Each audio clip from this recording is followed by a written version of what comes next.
Hello, Caesar.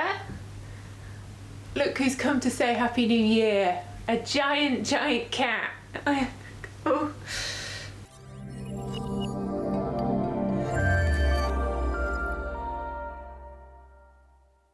Hi everyone, welcome back to my channel and Happy New Year. So today I have a review of some new releases from Valentino. They are part of their Anatomy of Dreams collection, and I have here Behind the Scene, Private Talk, and Punk Romantic. So I'm going to be trying these out for you, letting you know what they smell like. If you are new here, then hello and welcome. I'm all about perfumes. I have hundreds of videos like this. I'll leave the links to my other Valentino videos down below in the description box, along with the links to where you can get these fragrances, where they're available all around the world. But do check out my other content. I cover everything from perfumers, perfume ranges, perfume notes, as well as new releases. So do check it out. And if you're a regular viewer, do make sure you're subscribed and give the video a thumbs up. That really helps me. Cool. So this is part of a more like exclusive range from Valentino. Of course, they have like their Born in Roma fragrances, which are widely available, but then often I see brands do these more exclusive collections, and these exclusive collections tend to be like less available. They'll be in more like high-end department stores, perhaps in their boutique. And of course, Valentino is an Italian brand, and this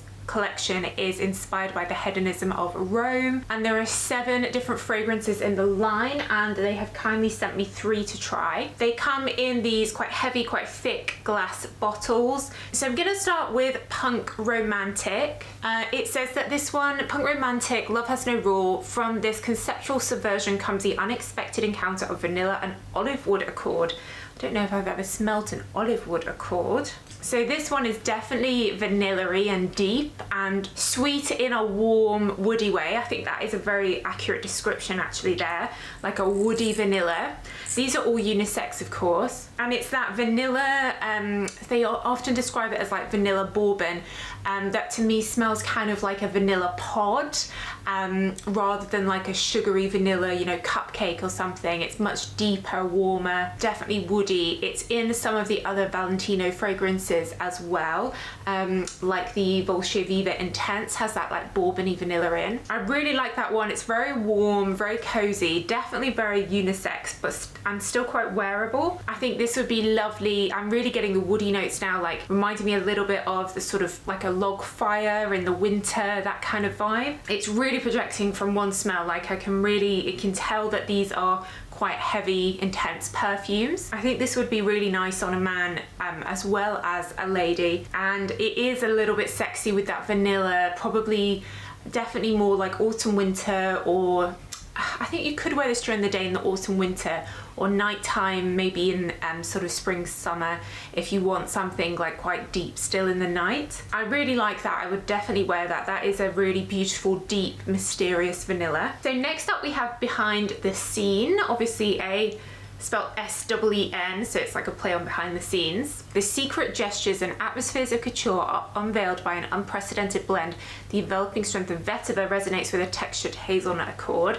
So I'm expecting this to be quite green. Obviously the liquid is green, vetiver is a very green note. So that is quite a sharp, fresh green. So there's a like a black pepper or almost like a gingery, like very sharp opening to that, like a real lemon like rind. It's now becoming slightly floral in a very green way, so it's that geranium accord, that sort of green, like a plant in the garden, that type of smell. It says it has hazelnut in. I don't really get anything nutty here. Instead, it really does feel like there's a lot of the vetiver in here, and I really get the geranium sort of equally to the vetiver. It says that this one is inspired by the Palazzo's Grand Library. Leather-bound volumes, whispers tales of forgotten lore and arcane knowledge. There's a lot of complex words in these descriptions. I don't really get that library smell, you know, like Whispers in the Library from Replica, that has a sort of woody, slightly leathery tone. This for me is outdoors, it's vetiver, springtime, in a garden, quite uplifting, quite fresh, definitely daytime, and again, very unisex. As it's developing, I'm getting a little bit of woodiness in the undertone, but it's a green woodiness, which is that vetiver. Vetiver is a type of grass that's sort of dried, and it creates this kind of green scent. that's used in a lot of male fragrances. So definitely one for fans of vetiver, quite sharp fragrances. Again, it does feel quite intense. I can really smell it from, you know, just one spray. And then next we have Private Talk. So this one says, the tuberoses narcotic whiteness is spiced up by the complex scent of an Italian cappuccino accord. So let's see if I get tuberose or cappuccino. Ooh, yeah. So definitely get loads of tuberose. If you're not familiar with tuberose, it's basically what Armani My Way smells like. It's a white floral fragrance that is quite hedonistic, and I just did get the smell of cappuccino, like a coffee, but a creamy coffee. Oh wow, it's really coming through now. How funny. So this has totally changed from at first being all about tuberose to now giving me those cappuccino vibes. It's not often that perfumes change so much like that, and that is quite a unique blend actually, because tuberose, you know, I think floral. Cappuccino I tend to see it mixed with more like, you know, coffee goes with more like woody tonka bean notes, and I still get some of the floral notes of the tuberose in here, but actually now I'd say 60-65% of the scent smells of coffee, cappuccino. But it's not like a coffee bean, like a deep, it is like a milky, you know, latte, frothy coffee smell along with the coffee beans, kind of like walking into a coffee shop basically. So if you are looking for a coffee perfume, there aren't a lot out there that really do smell like coffee. This could be a good option. Yeah, how interesting how that changes. So the boxes for these are relatively simple. They open in quite a unique way. I've not really seen them. It's slightly different opening to normal. And these are 100ml sizes. They are quite expensive. So these retail for £295, but they do come in 30mls that retail for £105.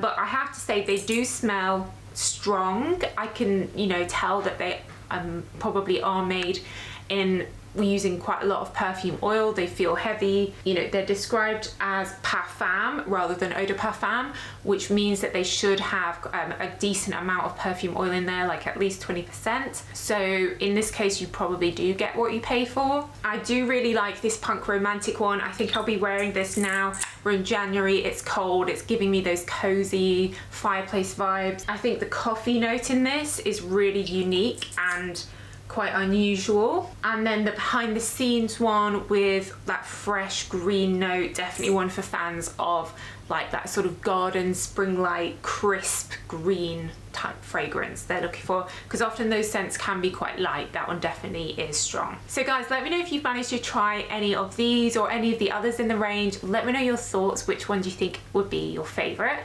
I do read all your comments, so let me know in the comments. But that's it guys, so thanks so much for watching as always, and I'll see you in the next video. Bye.